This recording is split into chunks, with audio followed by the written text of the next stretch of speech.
Bismillahirrahmanirrahim. Assalamualaikum warahmatullahi wabarakatuh.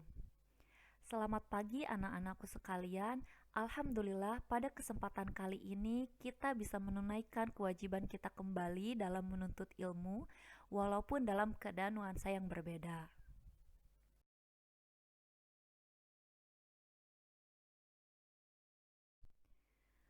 Karena sebelumnya kita belum pernah berjumpa, maka dari itu perkenankan Ibu untuk memperkenalkan diri terlebih dahulu.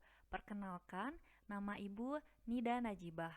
Panggil saja dengan Ibu Nida. Ibu berasal dari Garut dan sekarang menetap di Al-Kausar. Di sini, Ibu alhamdulillah diamanahkan untuk mengajar bahasa Indonesia di kelas 8. Salam kenal untuk semuanya. Pada pertemuan hari ini, kita akan belajar bahasa Indonesia. Tahukah kalian, selain bahasa negara, bahasa Indonesia juga merupakan bahasa pemersatu bangsa. Coba kalian bayangkan, betapa banyak bahasa daerah di negara kita. Jika kita tidak bisa memahami satu bahasa dengan bahasa yang lainnya, maka kalian akan sulit untuk mengenal dan memahami satu sama lain. Maka dari itu, lahirlah bahasa Indonesia untuk bisa menguatkan pemahaman kalian dari satu daerah dengan daerah yang lainnya. Maka dari itu, berbanggalah kalian menggunakan bahasa Indonesia. Pada pembelajaran hari ini, kita akan membahas mengenai teks berita.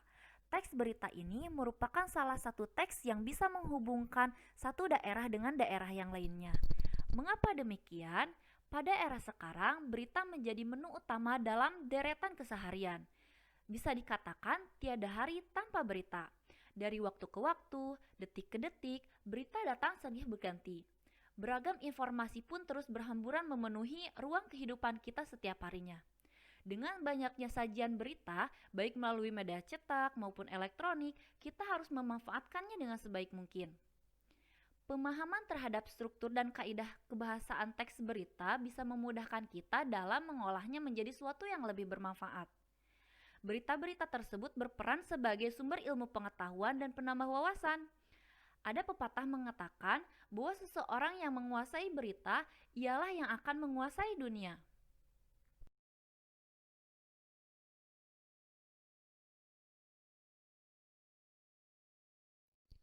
Setelah pembelajaran ini berakhir, Ibu harapkan kalian mampu menjelaskan pengertian berita, mengidentifikasi unsur-unsur berita, menelaah struktur dan kaidah kebahasaan teks berita, dan menyajikan data informasi dalam bentuk berita dengan memerhatikan struktur dan kaidah kebahasaan berita. Untuk mencapai 4 kompetensi dasar yang harus kalian kuasai tadi, pertama, kalian harus membaca teks berita berikut ini. Bacalah teks berita Sururi edarkan perpustakaan keliling menggunakan kuda berikut ini dengan seksama. Setelah itu, pahamilah informasi apa saja yang terdapat di dalam berita ini.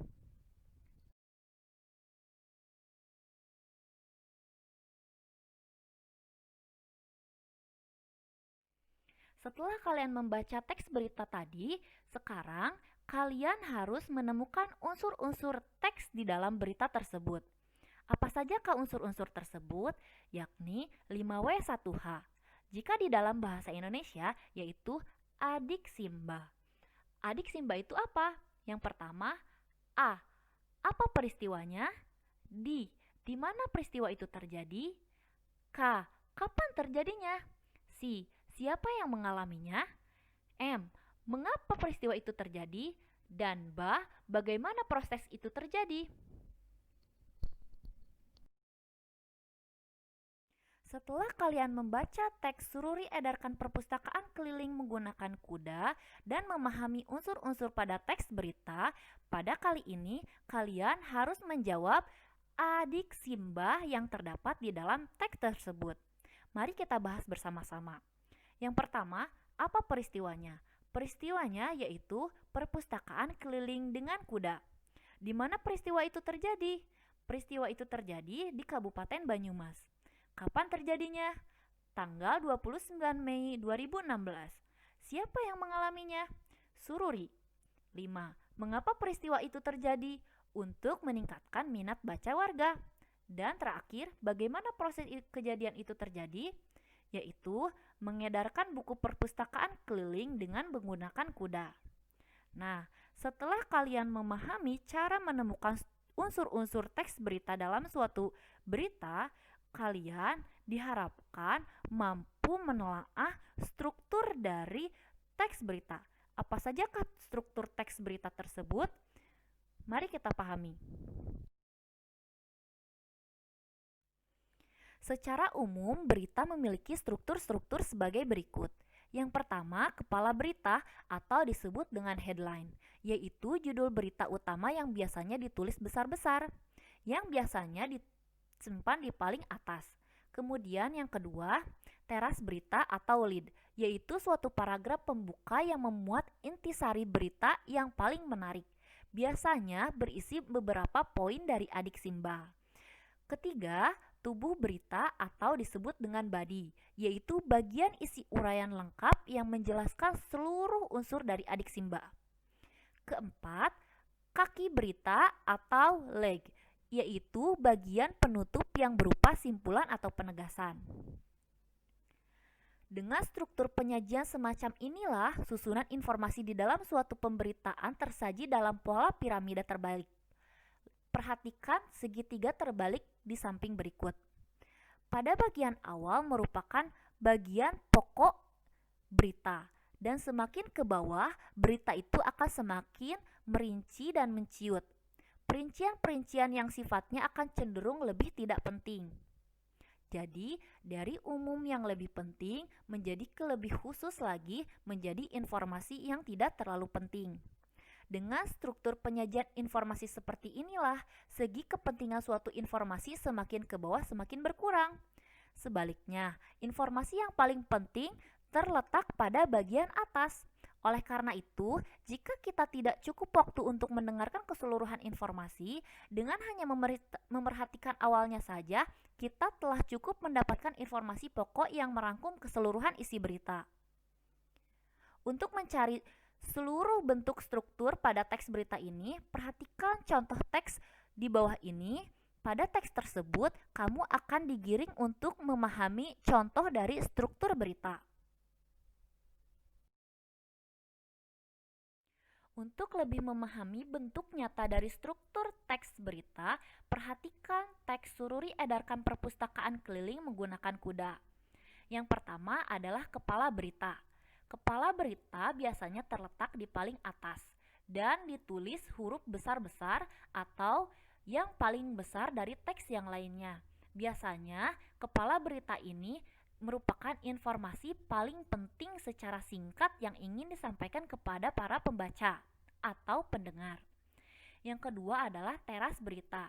Teras berita itu adalah suatu paragraf pembuka yang memuat intisari berita yang paling menarik dan biasanya berisi beberapa poin adik simba. Mari kita buktikan poin-poin apa saja yang terdapat di dalam paragraf pertama. Yang pertama ada apa, yaitu apa peristiwanya, yaitu peristiwa keliling dengan menggunakan kuda, perpustakaan keliling dengan menggunakan kuda. Yang kedua, di mana peristiwa itu terjadi? Di Banyumas atau di Kabupaten Banyumas.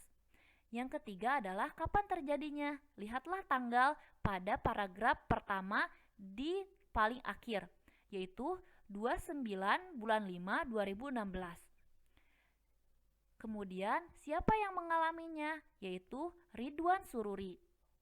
Kemudian, bagaimana proses terjadinya? Yaitu dengan cara mengedarkan buku perpustakaan keliling dengan menggunakan kuda. Nah, pada paragraf selanjutnya terdapat tubuh berita atau body, yaitu bagian dari isi uraian lengkap yang menjelaskan seluruh dari adik simba. Jadi, terdapat poin-poin adik simba di paragraf ke-1, kemudian di paragraf selanjutnya dijelaskan lebih rinci dan ditambahkan adik simba yang lainnya, unsur adik simba yang lainnya, yaitu unsur mengapa, yaitu ingin agar daya baca warga semakin meningkat. Jadi, di paragraf pertama tidak menyeluruh adik simba di dalamnya. melainkan sebagian dari unsur-unsur adik Simba. Dan di paragraf kedua dilengkapi lagi seperti itu. Dan yang terakhir ada kaki berita atau leg, yaitu bagian penutup yang berupa simpulan atau penegasan. Di dalam teks ini bukan berupa simpulan, melainkan berupa penegasan. Coba kalian perhatikan dengan seksama. Setelah kalian memerhatikan dan menelaah dari struktur dari teks berita ini, kalian akan mudah untuk menyusun suatu teks berita. Maka dari itu, pahami lagi struktur dari teks berita ini dengan seksama ya.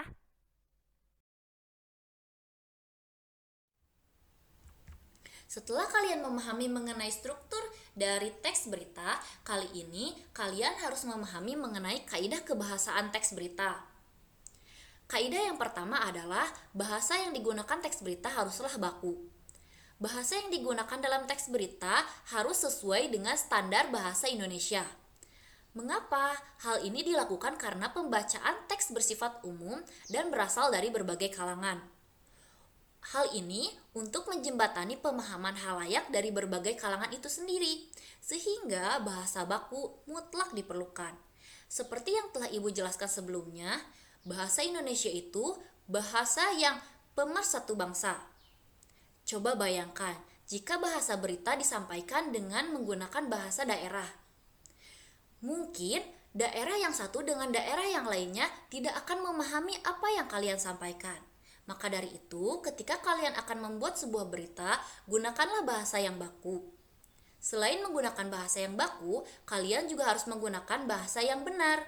Selain bahasa yang baik, kalian harus menggunakan bahasa yang benar juga. Bahasa baku dibentuk oleh kata-kata baku. Adapun kata baku adalah kata yang sesuai dengan kaidah bahasa Indonesia.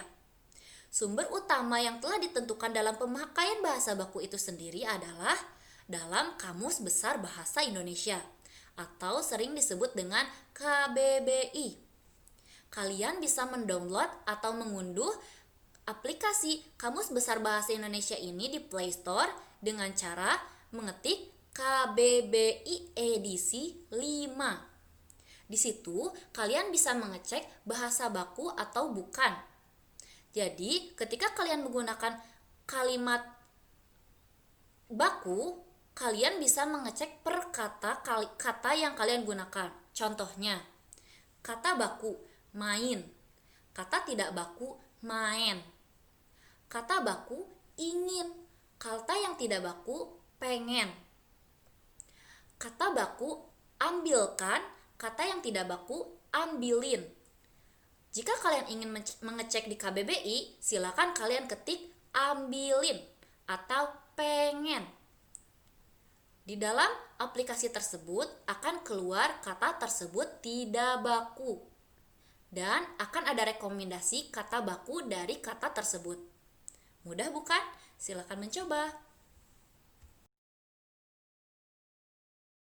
Kaidah kebahasaan teks berita selanjutnya yaitu kalimat langsung dan tidak langsung.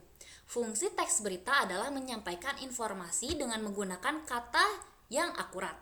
Data tersebut dapat diwujudkan dalam bentuk kalimat langsung ataupun tidak langsung. Kalimat langsung adalah kalimat ujaran yang ditulis kembali secara apa adanya. Kalimat langsung dapat diapit oleh tanda kutip. Sebaliknya, kalimat tidak langsung adalah kalimat yang telah dibahaskan kembali tanpa mengurangi intinya. Untuk lebih jelasnya, perhatikan contoh berikut. Pada teks sebelumnya, kalian telah membaca kalimat berikut. Niatan baik itu ternyata terdengar hingga Semarang, Jawa Tengah.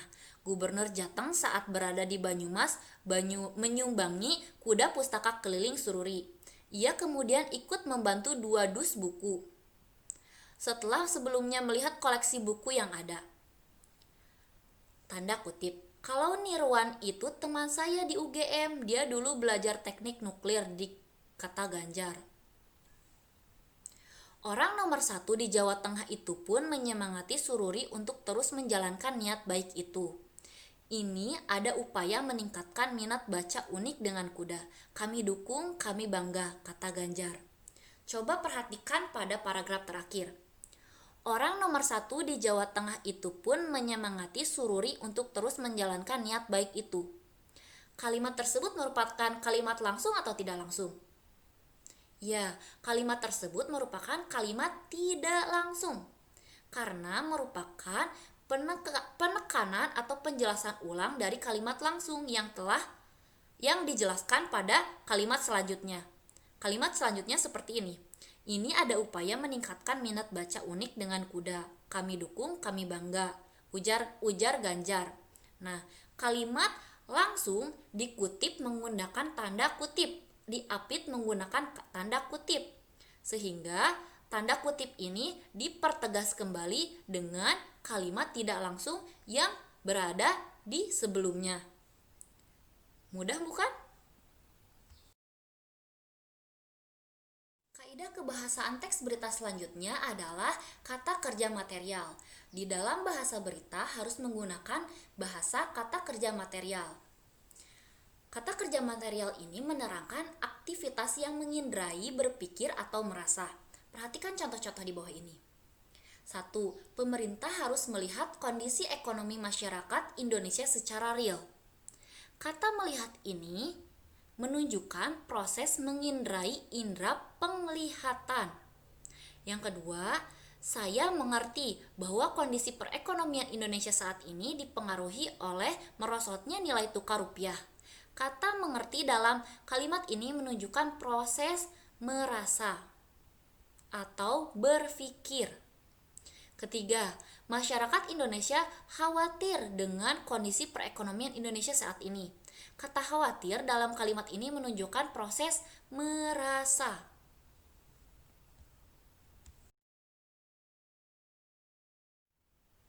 Kaidah kebahasaan selanjutnya adalah konjungsi temporal. Konjungsi temporal harus berada dalam teks berita. Konjungsi temporal ini adalah kata hubung yang menunjukkan urutan waktu. Teks berita harus menggunakan kata hubung ini karena waktu merupakan unsur utamanya. Berikut beberapa konjungsi temporal yang sering digunakan dalam teks berita. Contohnya, 1. Setelah bertemu dengan kawannya bernama Nirwan, hobi itu diubah agar bisa lebih bermanfaat. Kata setelah merupakan konjungsi temporal. Kedua, ia kemudian ikut membantu 2 dus buku setelah sebelumnya melihat koleksi buku yang ada. Jadi, konjungsi temporal ini adalah konjungsi yang menghubungkan kalimat satu dengan kalimat yang lainnya dalam peralihan waktu. Contoh yang lainnya seperti kata lalu, kemudian sesudahnya, selanjutnya, setelah itu, sebelumnya, ketika, dan lain sebagainya.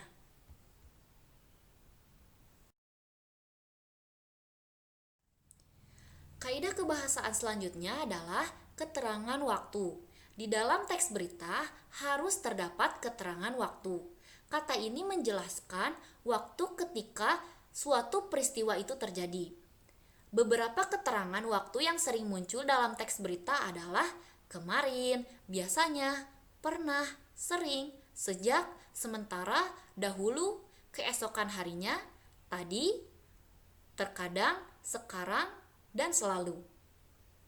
Contoh di dalam penggunaan kalimat. Saya edarkan tiap hari Selasa, Rabu, Kamis.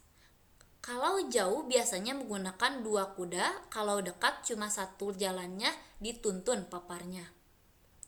Jadi, kalimat yang digarisbawahi atau kata yang digarisbawahi merupakan kata dari keterangan waktu. Setiap hari, Selasa, Rabu, dan Kamis. Jadi dapat disimpulkan bahwa kaidah kebahasaan pada teks berita harus ada 1. Bahasa yang baku. 2. Kalimat langsung dan tidak langsung. 3. Kata kerja material. 4. Konjungsi temporal. Dan 5. Keterangan waktu. Setelah kalian memahami unsur-unsur, struktur, dan kaidah kebahasaan teks berita, yang terakhir, kalian harus memahami mengenai langkah-langkah membuat teks berita. Tujuannya agar kalian mampu membuat teks berita yang sesuai dengan unsur-unsur, struktur, dan kaidah kebahasaan pada teks berita. Jadi, keempat kompetensi dasar tersebut saling berkesinambungan. Sehingga ketika kalian membuat teks berita, kalian harus memasukkan 3 struktur sebelumnya ke dalam sebuah teks berita. Bagaimana langkah-langkahnya? Berikut. 1. Menentukan informasi inti. Berita harus memenuhi informasi yang layak didapatkan dengan beberapa syarat. 1. Informasi harus faktual dan harus berdasarkan fakta, bukan gosip atau isu-isu yang belum jelas kebenarannya. Kedua, aktual, yaitu informasi yang bersifat baru dan hangat, bukan cerita lama dan sudah diketahui semua orang. Jika sudah diketahui, itu bukan berita, melainkan sejarah. Jika informasi yang baru-baru ini terjadi dan belum banyak diketahui banyak orang, maka itulah disebut dengan berita. Ketiga, fungsional, yaitu bermanfaat bagi masyarakat umum dan bentuknya dapat memotivasi dan memberi pengetahuan tentang apa yang terjadi di sekitar. Bagaimana sih contoh berita yang layak untuk diedarkan? Contohnya seperti pelajar SMA menciptakan robot. Mengapa ini bisa disebut dengan judul berita yang bagus, yang bisa diedarkan? Karena pelajar SMA jarang sekali bisa membuat sebuah robot. Hal ini patut untuk diedarkan kepada halayak. Jika seorang ilmuwan membuat robot, maka hal itu tidak lagi disebut dengan berita, karena ilmuwan sudah biasa menciptakan sebuah robot. Sedangkan untuk seorang murid SMA itu merupakan suatu hal yang luar biasa. Jadi, ketika kalian akan mengangkat suatu judul berita, buatlah sesuatu berita yang sekiranya berbeda dari kisah-kisah yang lainnya atau cerita fakta yang pada umumnya. Selain harus faktual, aktual, fungsional, di dalam Islam juga dikenal bahwa berita harus berlaku adil dan bukan kebohongan, sesuai dengan ayat Al-Quran yang diterangkan oleh Allah Subhanahu wa Ta'ala sebagai berikut.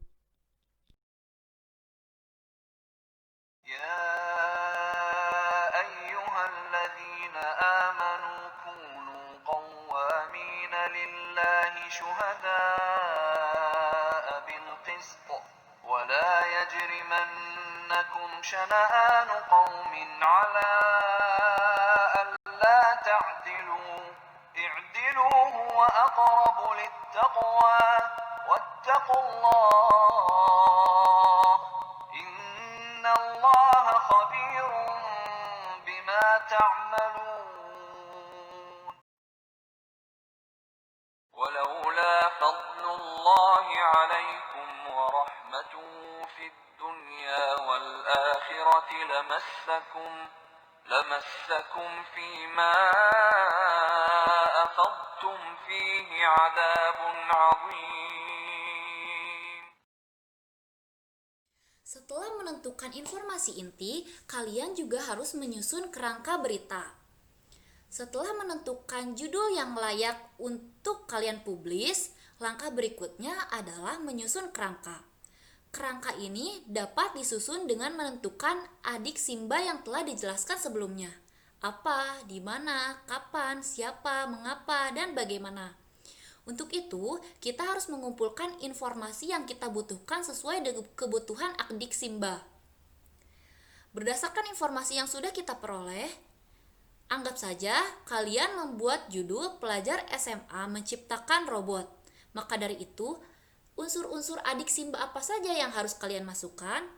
Perhatikan tabel di bawah ini.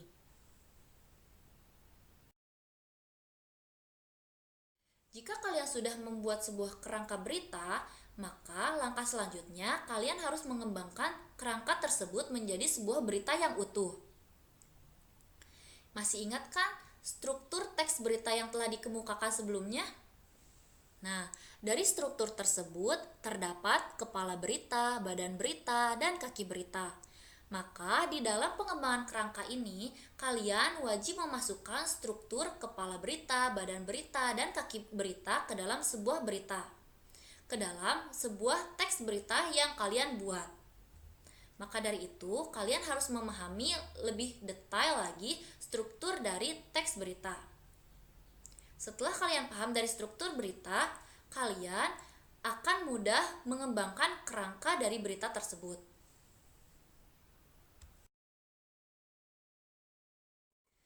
Setelah kerangka dan pengembangan kerangka tersebut kalian buat, maka langkah yang terakhir adalah kalian harus menentukan judul berita. Setelah itu, kalian harus menentukan judul berita yang layak untuk dipublikasikan. Judul adalah bagian yang sangat penting dari teks berita. Pembaca umumnya akan menentukan atau memutuskan bahwa ia akan membaca berita atau tidak berdasarkan judulnya terlebih dahulu. Untuk itu, judul yang baik haruslah memenuhi beberapa persyaratan berikut ini. Yang pertama, judul itu harus akurat, jelas, dan ringkas.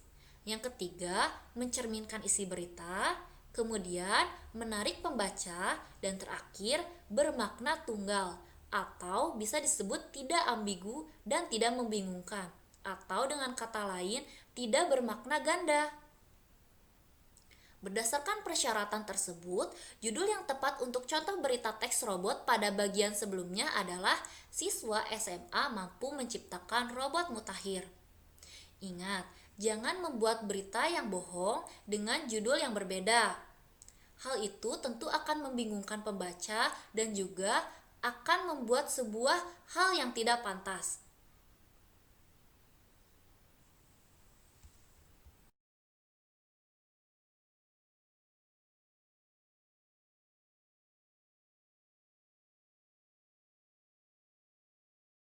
Alhamdulillahirobbilalamin.